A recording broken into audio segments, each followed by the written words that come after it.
Welcome to What Are You Sporting About podcast, a podcast about business, employment, sports, and entertainment to help educate, support, and guide you to your next level.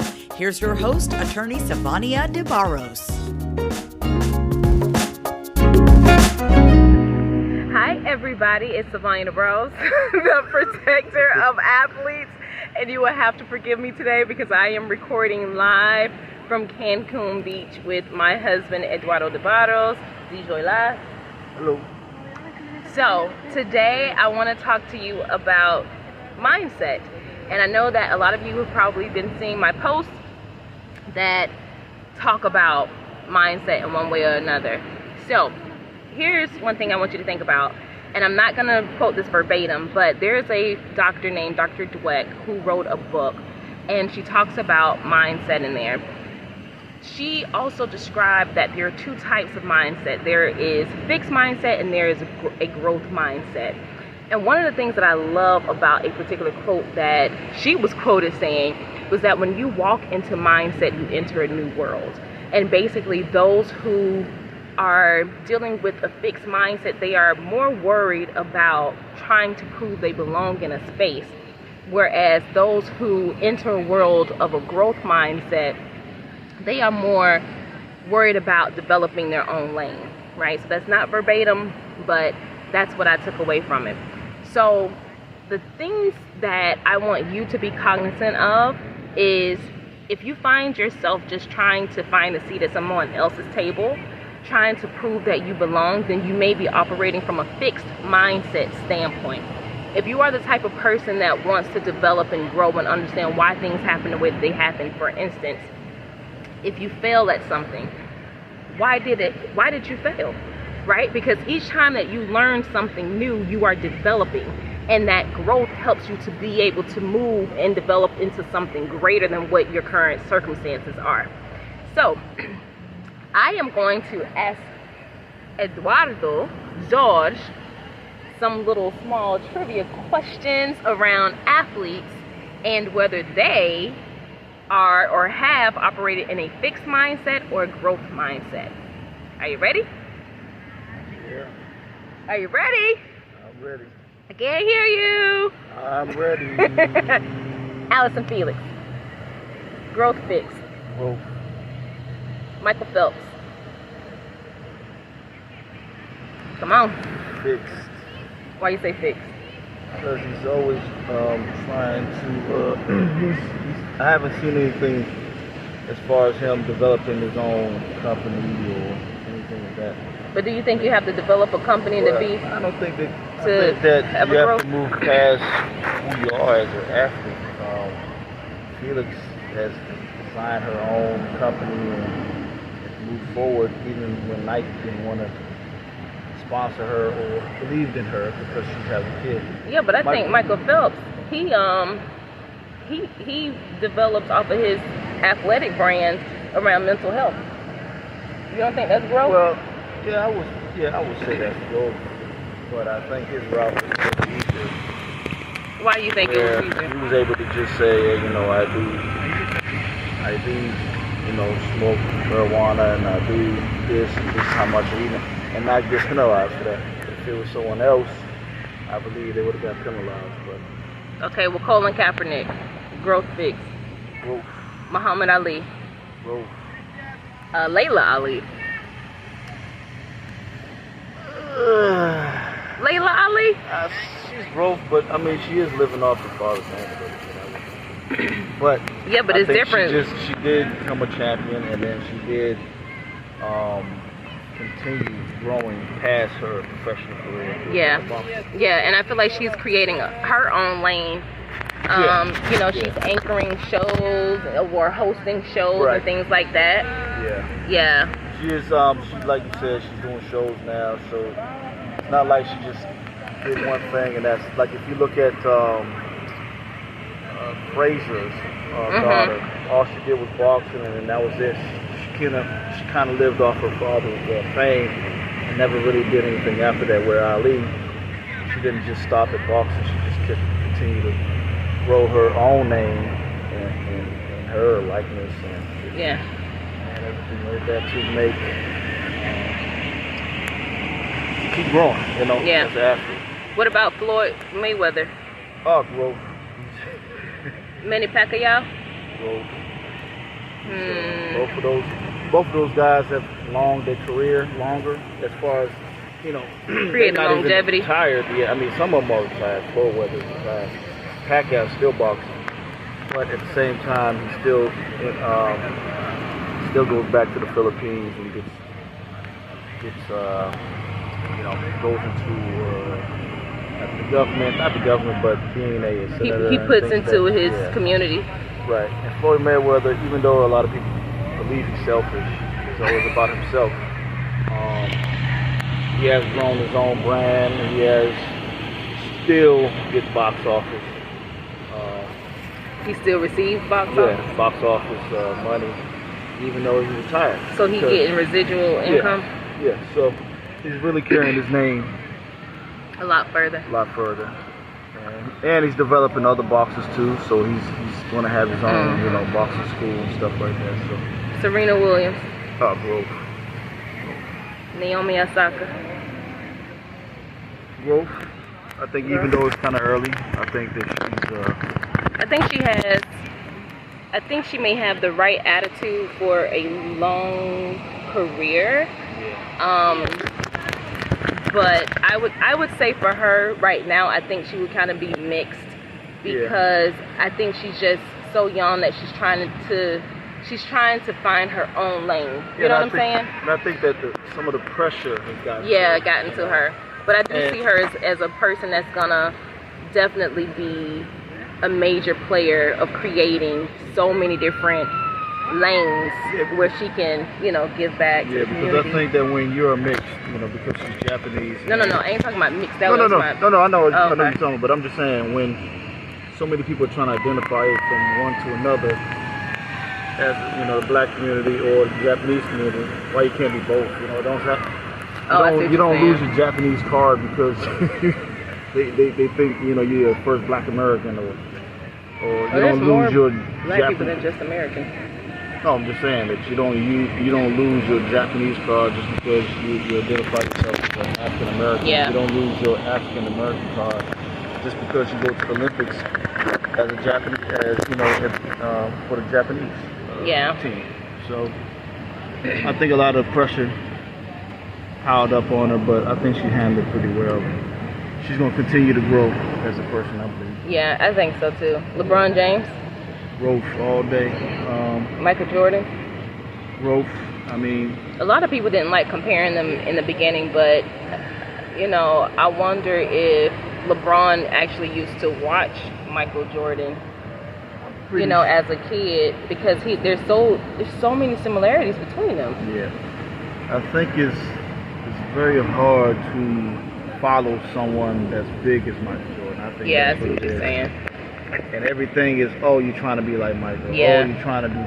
I think he made his own name. Yeah. You know, it ain't no. But what's the harm in wanting to be like someone who has been created success that is so far away from what people even have the resources to dream about, right? Because there's already a issue in the black community where you don't have the representation that you need to even think that you can dream to do and be all of these things. So what is the harm in that? Right. Yeah, I don't think there's any harm in that. I think that the comparison with those two are always on the forefront on the basketball. Oh, okay.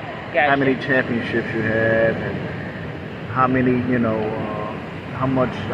what's your next shoe coming out, and, you know, all the scoring titles and the championships and the,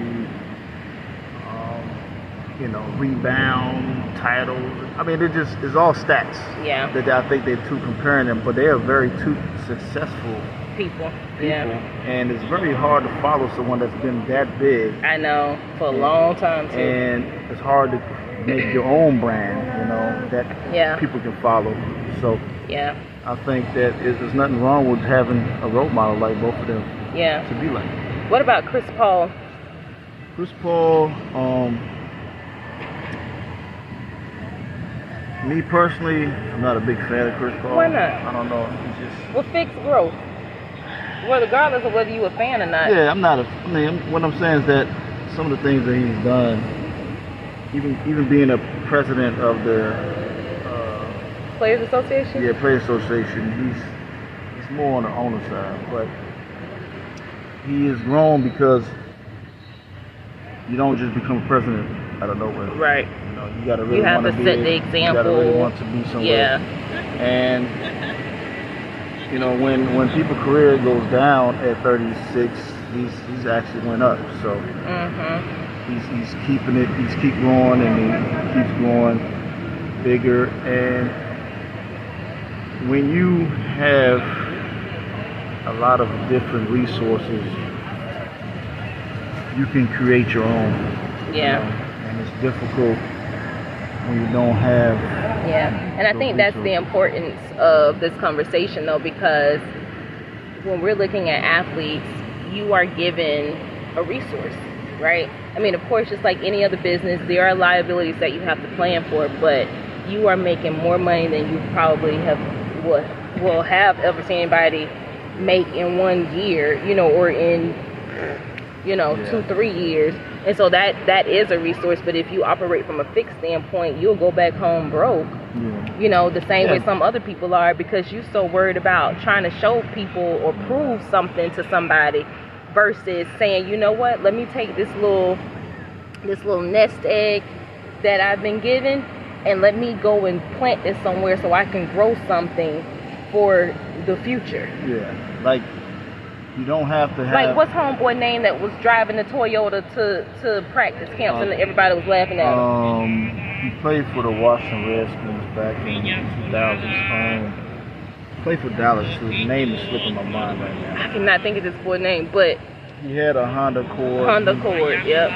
84, 85 or something like that? Yeah, he drove it. You know, he drove it every day to work. I mean, just camp and everything, and everybody else part with their Porsches and Lamborghinis and stuff. Know, you don't have to have the 2021 Bentley. You can have the 2018. It's much cheaper. Yeah. Well, but that's the thing. But you fixed on trying to show people that you belong. And how, okay, look at me. I got the newest one.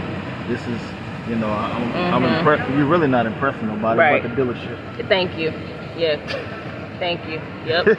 Yep. If you think Ferrari and Bentleys and Lamborghinis, they making these cars for you. They know you are going to be the dumb ones to buy it, regardless. With the fixed mindset. And then end up having to try to sell it just to try to cover some bills or something. Yeah. And you know, just like a lot of your books that came out, you know, you got to have a team around you. Yeah. And you can't help everybody. No, you can't. And I know sometimes like people be like, oh, well, that's so selfish of you. You know what? You have to self-preserve, because if you don't, every damn body gonna be, excuse me, I forgot to say that this is a rated R episode, but if you don't self-preserve, you can't help anybody, including yourself. And I think that's even a lesson that I had to learn for me, is there are times where you have to be selfish, and it is okay to do that. It is okay to do that, because if you are stretched too thin, you're not good for anybody. If you can't pull yourself up, I don't see how you can pull anybody else up. Period. Point blank. Yeah.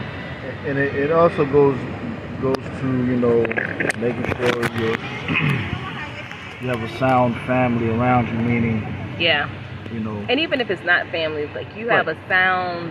Right. And that's what I'm saying. Family doesn't have to be family. Family could be not the people folks that you want. choose to be around you.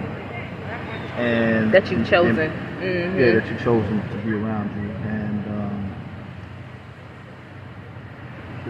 the problem with, and I don't want to take it too far to the left, but you know, when these athletes continue to have children from other women, and when I mean multiple women, okay, your money starts to get thinner. Yeah, like and when your career is over, you still have to pay that Yeah, the boxer. What's the guy's name? Holyfield. Yep, Evander Holyfield had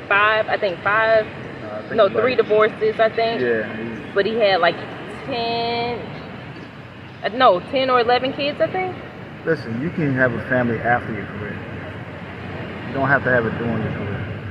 Unless your mind is very strong, like LeBron James is very strong. He had high school sweetheart, had a couple kids, and he's been with that person since day one.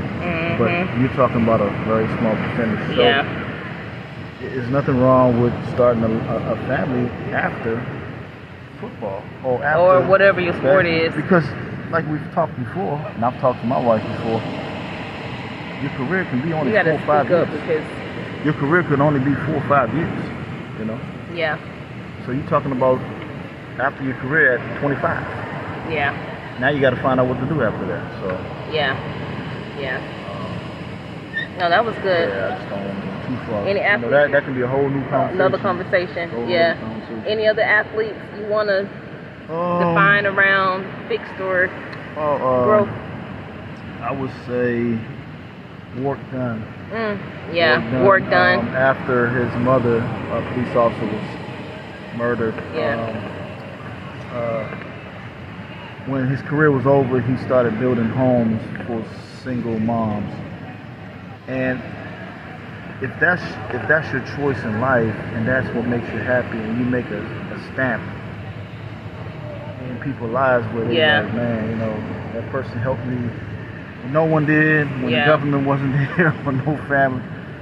He was able to build homes for single moms to make a difference. Yeah, that's definitely a growth mindset. Right. Yeah.